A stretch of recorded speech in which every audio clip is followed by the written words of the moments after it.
Hello and welcome to this presentation on Assessment Component 4.2, which is entitled Explain How Social Changes Affect Policy Development. So, this assessment component is all about how changes in society have led to changes in policies and laws.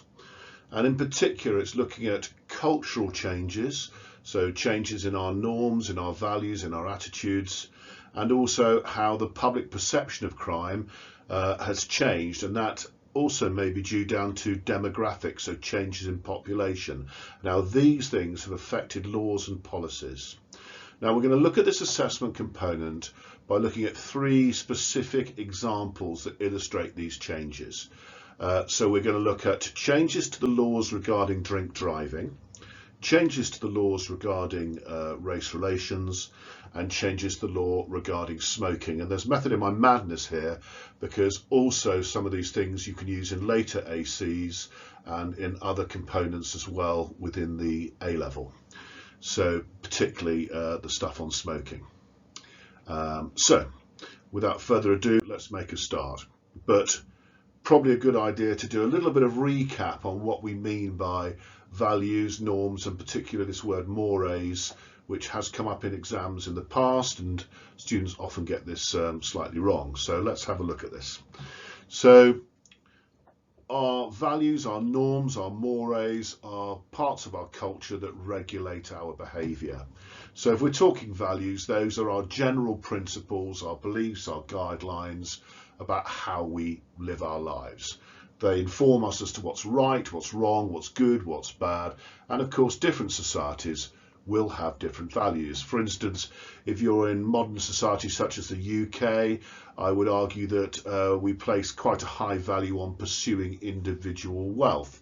The fact that the Sunday Times every year publishes a rich list, which we all seem very interested in, does seem to emphasise this society's infatuation with rich people and getting rich. Whereas you could say, by contrast, tribal societies place more value on the group rather than the individual. So the duty there is to share the wealth with others. So some different examples of societal values there for you. Excuse me. When we get down to norms, this is old hat for you. They're just specific rules or socially acceptable standards about how we're expected to behave in specific situations. They could be informal, unwritten laws such as, you shouldn't jump a queue, or formal written laws such as the law that says, you mustn't drive when you have certain levels of alcohol in your blood. Specific norms are often based on our general values. For example, modern society values the principle that all individuals are of equal worth, and from that value comes the norm making it illegal to discriminate against someone based on race, sex, or sexual orientation. So our norms inform our values. And then mores, they are the very basic essential norms that society sees as vital for maintaining standards of decency and civilised behaviour. In other words, mores are society's most important moral rules. So one example would be the taboo against incest, sexual relations between close relatives, which is found in all societies. Another is the prohibition against taking human life, other than in very exceptional circumstances. So going against society's mores is likely to be severely punishment or really severely frowned upon. So breaking a norm, jumping a queue, well, you might get a bit few informal sanctions. It's not really a more. I suppose you could argue that in America, not tipping would be breaking a more. In America, it is the done thing to tip. You can use that as an example if you so wish. So let's get on and look at our first case study, and that is of drink driving. So over time, and this is how we're going to look at how laws have changed over time and how chronology has led to changes in the law, views about drink driving have changed, and because the views have changed, that's led to changes in laws and policy. The public now see it is much more serious if you drink and drive, and because of that, the laws governing drink driving laws have become tighter. Now, what are the reasons for this? Well, in 1925, the very first law was passed making driving while drunk an offence. Now, it just said, if you drive when you're drunk, you are breaking the law. The problem with that law was there was no clear definition of what was meant by drunk. There was no legal limit on how much alcohol drivers could have in their blood, so therefore it was left to the police and the courts to decide whether someone was fit to drive.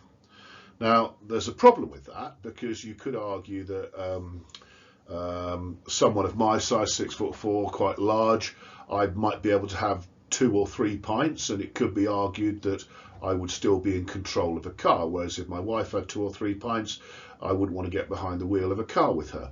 So it's subjective, and that was the problem with the 1925 law. I'm not saying that I would get behind the wheel of a car if I drunk 3 pints. I'm just using it to illustrate the point. So for many years, public attitudes to drink driving were really quite tolerant, and it really wasn't thought of as a serious offence. And government showed very little interest, and in fact they didn't even collect figures on the numbers of deaths caused by drink driving. They didn't actually start doing that till the 1970s. But car ownership started to increase, and this started to result in more deaths. So in 1950 there were about 5,000 deaths on the road, up to 8,000 in the 1960s. And you can see from this graph here, if we go to the 1950s, nearly 90% of households didn't have a car. And what you can now see is, as we move towards the 2020s, it's about 23% of households have no car. So it's moved from car ownership being in the minority to car ownership being in the majority. So many more owners of cars, many more cars on the road. And we can see that we get to the 1970s and half of all households owned 1 or more cars. So car ownership has steadily increased since the 1950s, and that has had an effect on the laws. So as these perceptions started to change, as there were more accidents, as there were more fatalities, the public started to think something needed to be done about it, and road safety was starting to become more of a public concern, and therefore it was starting to move up the political agenda. So for example, in 1966, all new cars had to be fitted with seat belts. Prior to 1966, there was no legal requirement for cars to have seat belts. What I should add is, 1966, there were seat belts in cars, only in the front, I might add, but it wasn't a law that you had to wear them, but they had to be fitted. And due to public concern about accidents caused by drink driving, the 1967 Road Safety Act was introduced. And that actually was the first time we had a blood alcohol limit set for being legal to drive. So the blood alcohol limit was 80 milligrams of alcohol per 100 milligrams of blood. So if you were above that limit, it became an offence to be in charge of a motor vehicle with that level of alcohol in your blood. So over 80 milligrams per 100 millilitres, you are over the limit. In 1968, the very first breathalyzers were introduced. Here you see a picture of a man using a breathalyzer. And that was coupled with a major advertising campaign by the government. And actually, as a result of the breathalyzer and these advertising campaigns, road deaths were reduced by over 1,100 and serious injuries by 11,000. And the proportion of accidents where alcohol was involved also fell from 25% to 15%. And the very first breathalyzers were actually a plastic bag with a tube and some crystals that changed colour if you were over the limit. They weren't as high powered as the ones we have nowadays. So the laws started to toughen. We've introduced breathalyzers in the 60s, and increasingly, as public attitudes to alcohol changed, new tougher laws were introduced. In 1983, we introduced the high risk offender scheme, and that was if you were a convicted driver with an alcohol problem, if you were disqualified more than once for drink driving, you now had to undergo a medical before you could get your license back. In 1991, there was a new offence of causing death by driving while under the influence of alcohol or drugs. and that gave a compulsory prison sentence of 5 years. So you could now go to prison for 5 years for causing death by driving. That was then raised to 14 years in 2014.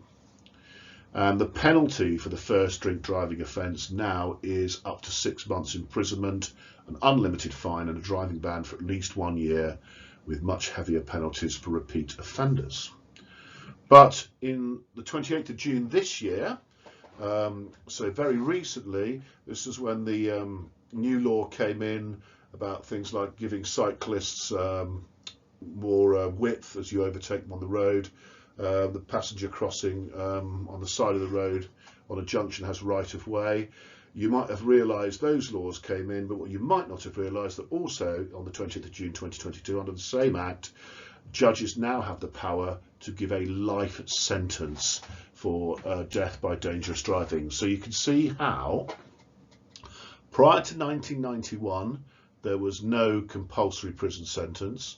In 1991 it was compulsory up to 5 years, up to 14 years in 2014, and now this year life imprisonment. Doesn't mean you'll get life, but the judge has the option, whereas previously the judge didn't. So big changes in the law. So the new laws and the tougher sentences are a reflection of that growing public intolerance of drink driving. And as a result of that, deaths have been falling over the long term due to these tighter restrictions. And I might also add, due to increases in car safety as well. And you can see how serious accidents in general have been declining, and fatal accidents have also been declining steadily since the introduction of those laws. Now, the first TV advertising campaign against drink driving was mounted over 50 years ago, and many people argue that the fall in deaths is partly due to these campaigns.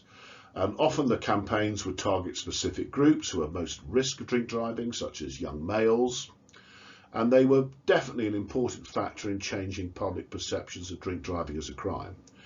So, to use an example, in 1979, half of all male drivers admitted drink driving at least once a week.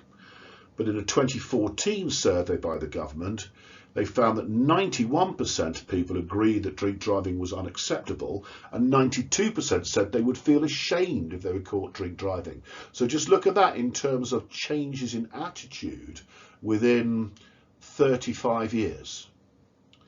And road safety campaigns such as Brake Here argue that the government still needs to go further. We still have 1 in 8 road deaths involving a driver over the limit. We've got the highest legal alcohol limit in Europe, and Brake are actually campaigning for it to be lowered to 20 milligrams. And their survey in 2016 found that half of drivers agree. Now, if you're watching on YouTube, you can click on this link here, and that will take you to a wonderful history of drink driving adverts, so you can look through how those adverts have changed over the years. I think you'll enjoy those. So that's drink driving. Now let's look at something a little bit different. A case study which particularly looks at demographic changes, changing the population, and here we're going to look at attitudes to immigration and racism.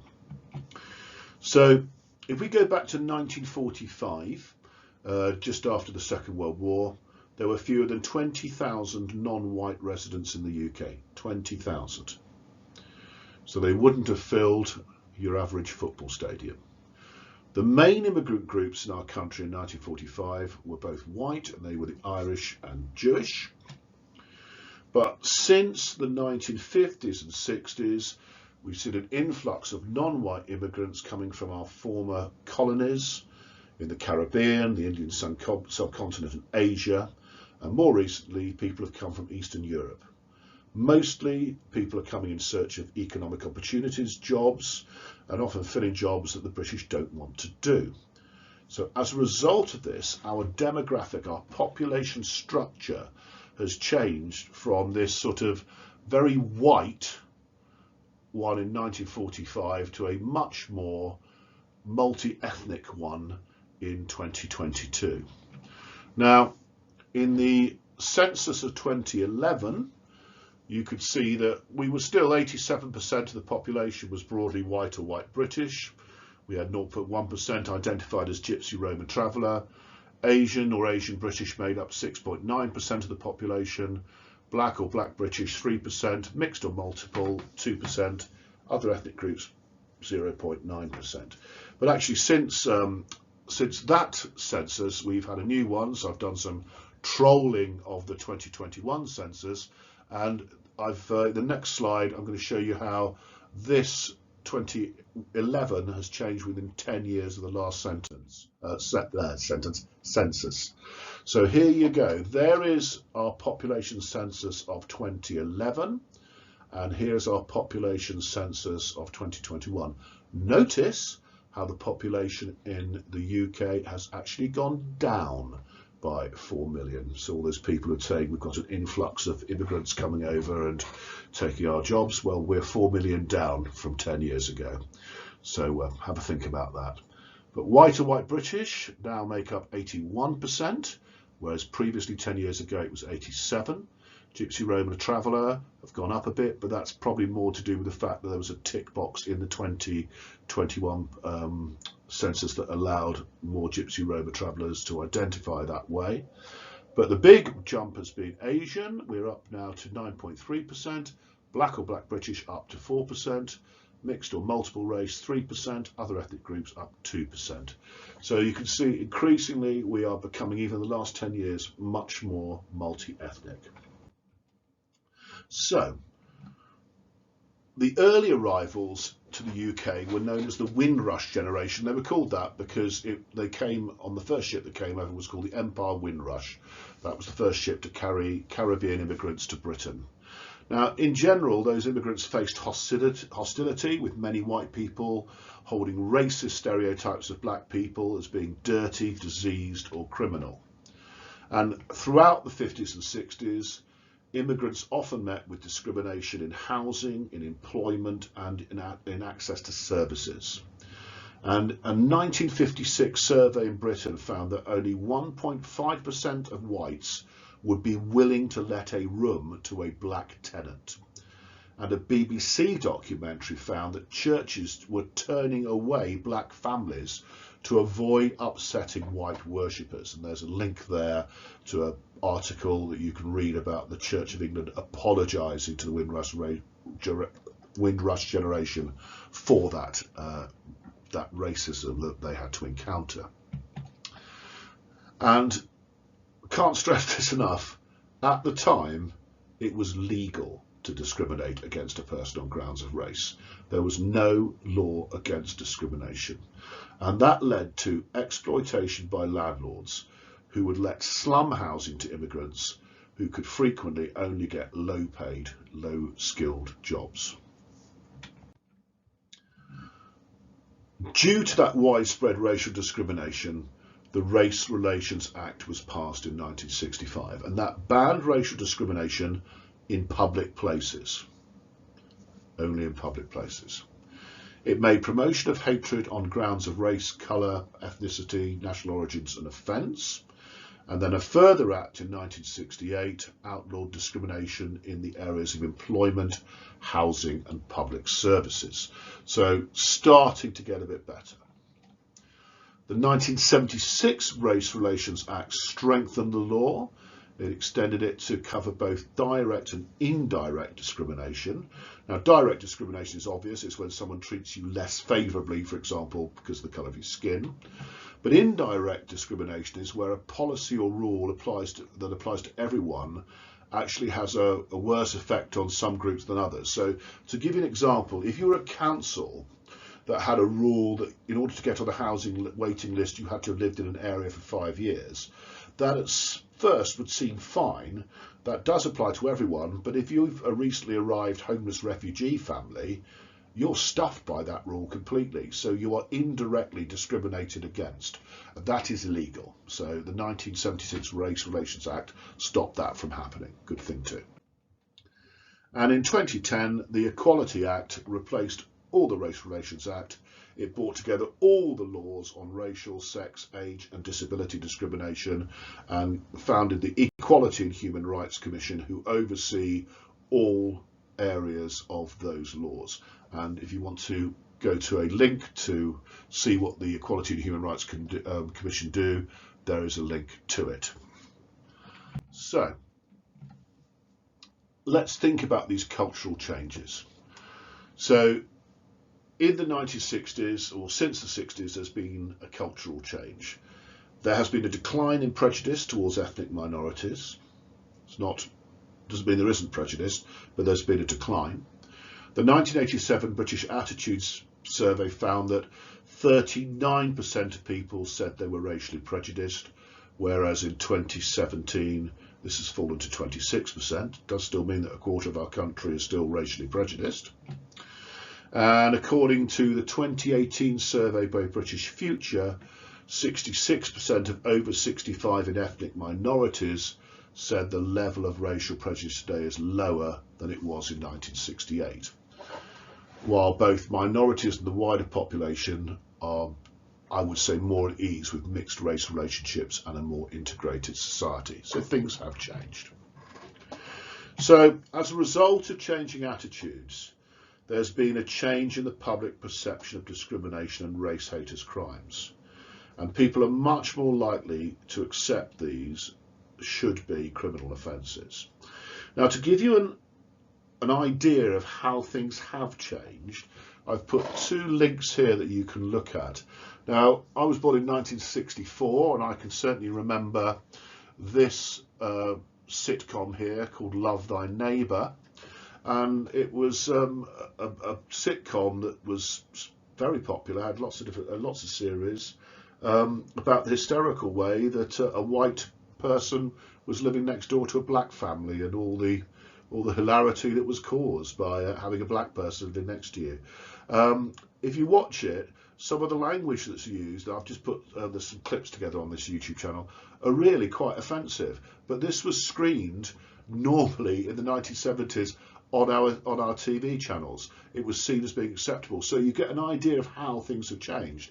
And here, this is a really good clip of a one-show expose on a show that used to be on the prime time slot on Saturday, where the Strictly slot is, the Black and White Minstrel Show. And I show this to my classes, and they sit there with wide-eyed and amazed that this was ever screened on our shows. This show ran for over 30 years on British TV. So have a look at that and see what you think. But it does show how our attitudes have changed over the years to race.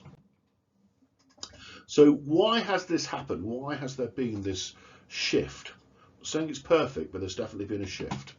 Well, it's partly due to changes in the law.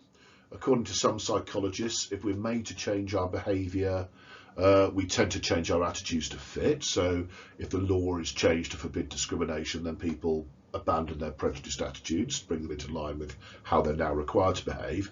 Now, I don't go with that, actually. The law has made a difference.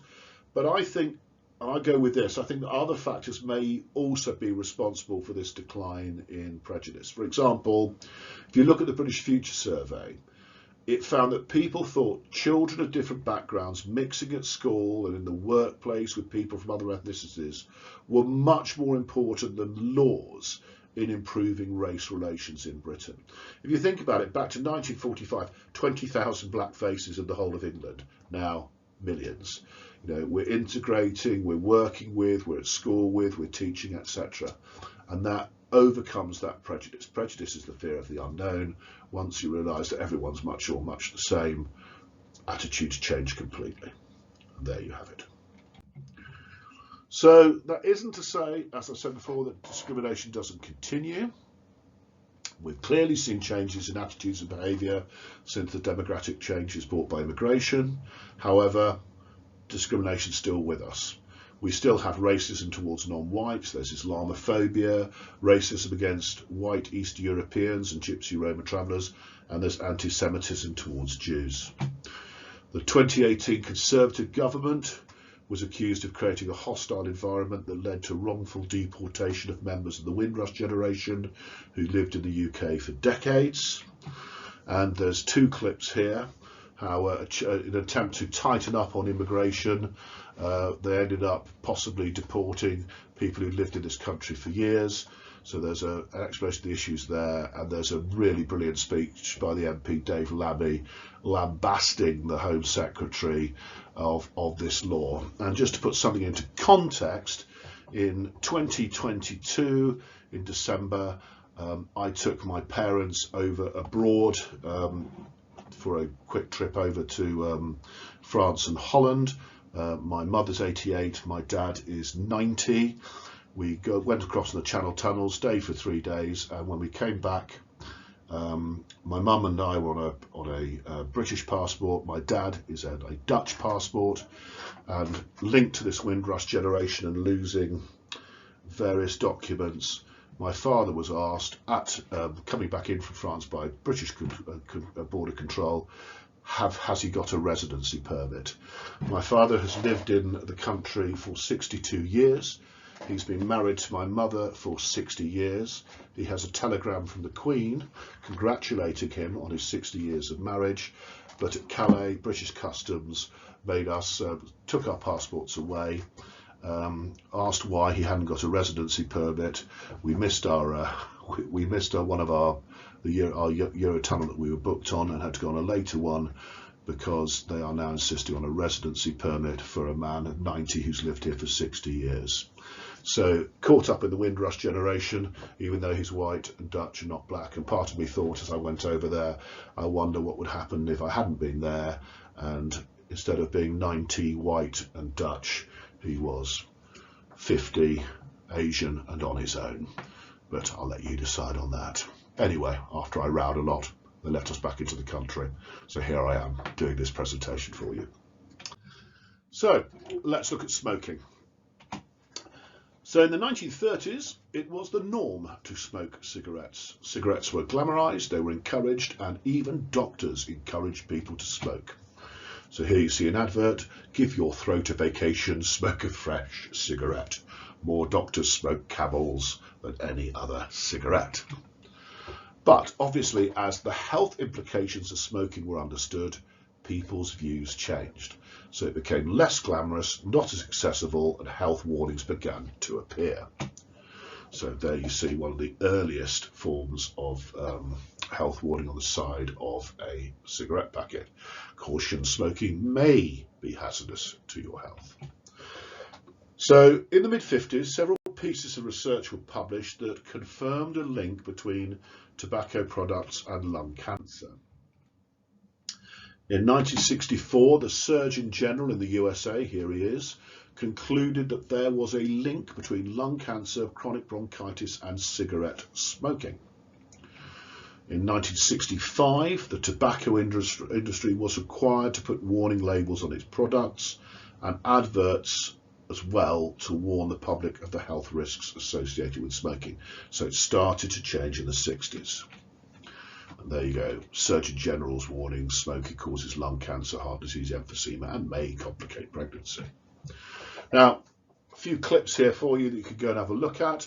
This is a US ad from 1949 advertising cigarettes.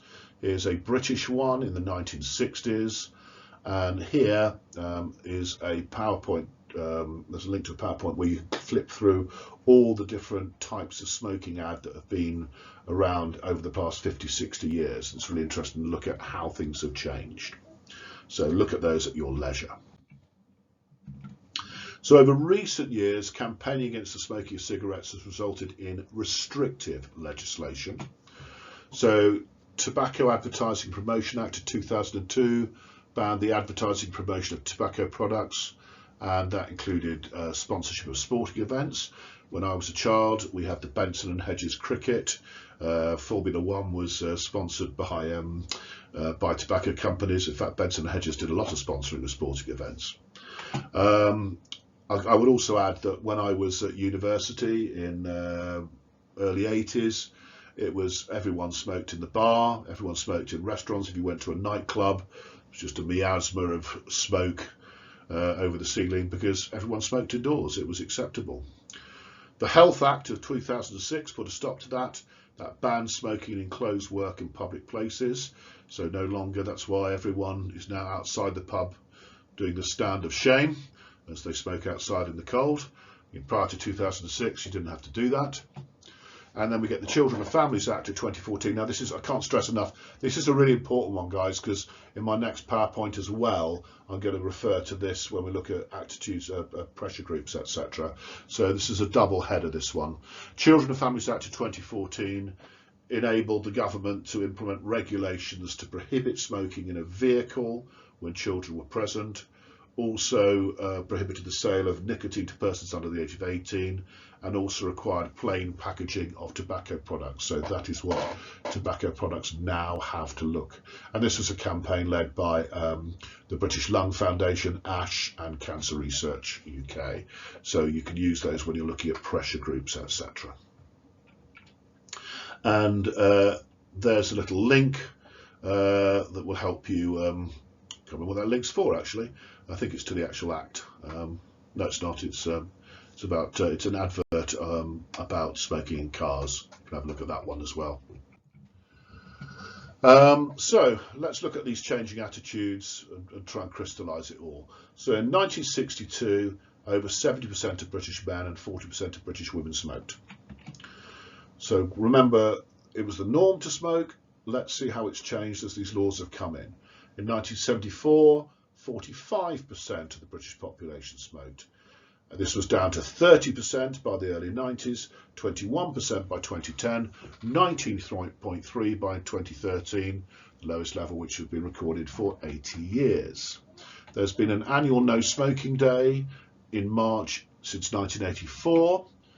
In 2015, smoking rates in England had fallen to 16.9%, a record low. And in 2021, it was down to 13.3%. Now, 25 to 34-year-olds still have the highest smoking rate. Approximately 1 in 5 within this age group, around 1.5 million adults being smokers. But you can see how it has dropped from 70%. Well, we average that out. It's going to be roughly 56, 57% to 13%. So massive drop. And of course, you know, we've got our plain packets and some rather unpleasant pictures on them now to deter smokers from smoking. So that concludes my presentation, and you can see how these 3 case studies of smoking, of race relations and of drink driving have been influenced by changes to public attitudes, changes in time due to demographics of population, changes in knowledge in terms of how what we know about health, etc., and how those have led to changes in the law. Hopefully that will see you in good stead for the exam. I'll see you at my next PowerPoint.